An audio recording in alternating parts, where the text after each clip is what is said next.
Justice League for all you. But anyway, do you think? And after seeing this movie, I already have my answer. Do you think that Justice League would have been more powerful as a series, more so than a movie? Series, hands down. Miniseries. Because they have time to stretch it out and really get into stuff. Exactly, man. Yeah. You're not trying to squeeze everything into 2 hours, 2.5 hours. Honestly, because if you even look at The Flash. Oh, right. Go ahead.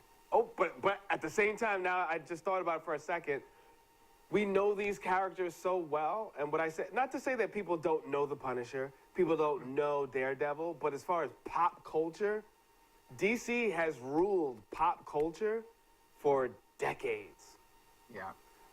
That like everybody knows who Wonder Woman is, even if you're not into the stuff at all. People's great-great-grandparents, oh, I know Wonder Woman, So, because they're so well known, it would be impactful if it was a series, but you'd have to have a totally different slant to it. Like, you'd have to be on some Gotham stuff where it's also about these other people that helped develop their characters and who they were.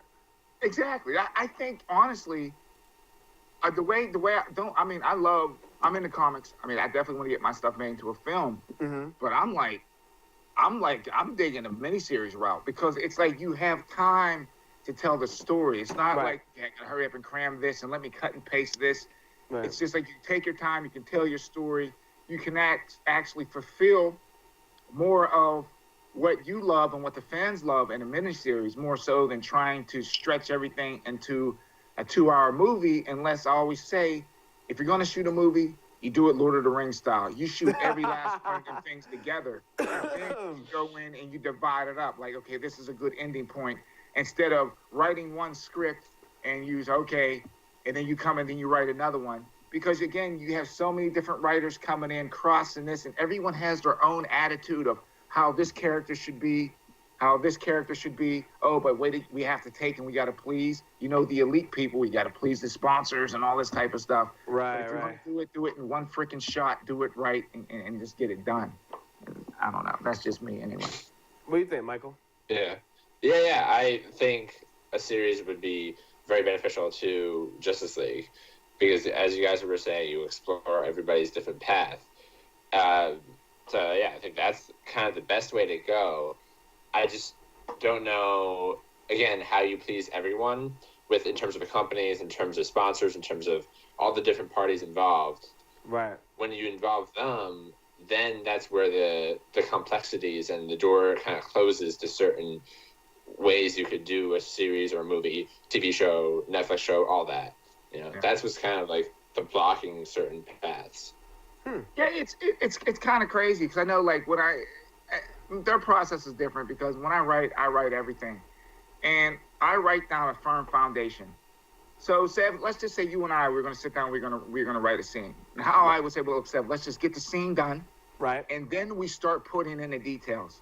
You understand what I'm trying to say? Right. Then the whole sponsorship, and you got to have, the different soda companies and athletic companies and all that. You put that stuff in there last. You know what I mean? And product placement and all that type of bull crap. Yeah, you need your money to do the movie. But I think that's the last stuff that really needs to be put in. The main thing is set a foundation, and then you start laying in details. The feeling, all that type of stuff, the action. So everything fits. It doesn't look like everything's just, okay, we got to cut and paste this. Oh, we got to please this person. Like a big thing in the movie was they were complaining about what the Amazons are wearing. Hey, did you see what they were wearing in the first one? And now they have midriffs on. I'm like, if you look at the whole screenshot when they were at, in the dun wherever they were fighting and where they were holding the cube. Right. Yeah, some had midriffs on, some had the full armored suit on. So they had a variety of different stuff. Right. But the first thing they focus in on, hey, they're fighting in, midriffs because a guy designed the costumes this time. I'm like, really, guys? Everything in the movie. So I don't know. Maybe. Yeah, I mean, you could. The expectation's so high that you could literally nitpick at anything. I'm big into story and character development. I could even give up a little, on the special effects, even though the amount of money they spent making this movie, you have no excuse. But, yeah, I mean, it was just like Cyborg was done really well. They kind of rushed the relationship and why Aquaman isn't where he was. I remember the story well, how he, I think he's like half something and half human and half Atlantean. But they kind of rushed through that so quick. I'm glad that they gave Cyborg some time, but then again, they didn't even explain, well, what was this explosion? They didn't explain that. They kind of... You're right, they didn't. And they could have, one good thing is, if they do a standalone, they don't have to say it again, but they don't really need to do standalones. I don't need to see a standalone of Aquaman. I don't feel they're going to do it right. I think it'll fall flat. I don't think that they have confidence, and this is why they didn't do it. And same thing with Cyborg. I don't feel that they had confidence that they can do a full movie with those characters. Right. Yeah. I agree with that. I think the way DC is moving, their solo movies, again, they're missing something, man. Marvel seems to get it right, but DC is missing that foundation on their solo movies. And again, I don't know if it's coming down to too many writers working on it, but they don't establish that firm base between the characters. They don't. It's just, again, mix and match, just to... Well, even Marvel they're not doing that. Think about it. For all the movies, that even if they focus on one character, they keep throwing these cameos. Like, even when they did Ant-Man, they threw in one or two other characters. Look at Deadpool. They threw in a couple other characters. So I don't think they have confidence in one character holding it down anymore. And that's scary, man. Rightly so, though, because we're seeing the best of the best, allegedly. And there's a reason why other comic books didn't pop off. Now they're getting a new light because they could kind of forget the canon and just go in a different direction. Wow. So it's kind of scary, though, to see the juggernaut and I consider DC a juggernaut. Bigger, man. Batman, Superman kicked it off 1938.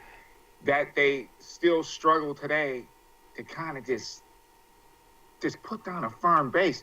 It wasn't like that before. I still hold Superman from 1979 as one of the best movies. I do. Even the technology wasn't there, but it was a firm base of a story, and it still holds up well. It's actually better. The story is better than a lot of the stuff that comes out today. Right.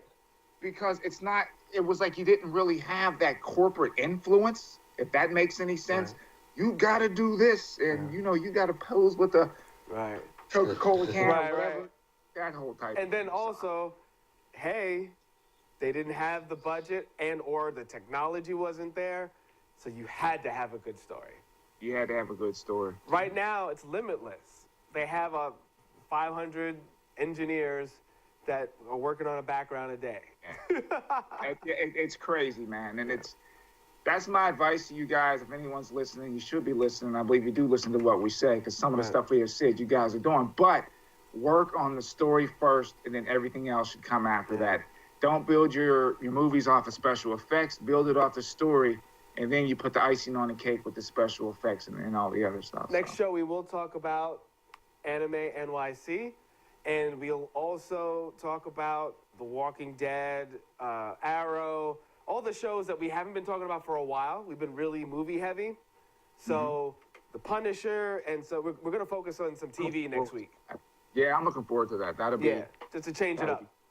Yeah. Alrighty. So thank you. You're watching Eclecticka Overtime. Thank you so much. Michael, thank you so much. Sensei Vegan, I'm Seven. And, we really appreciate the support and all the conventions and all the artists. And, we're also going to, I think we should highlight an independent artist.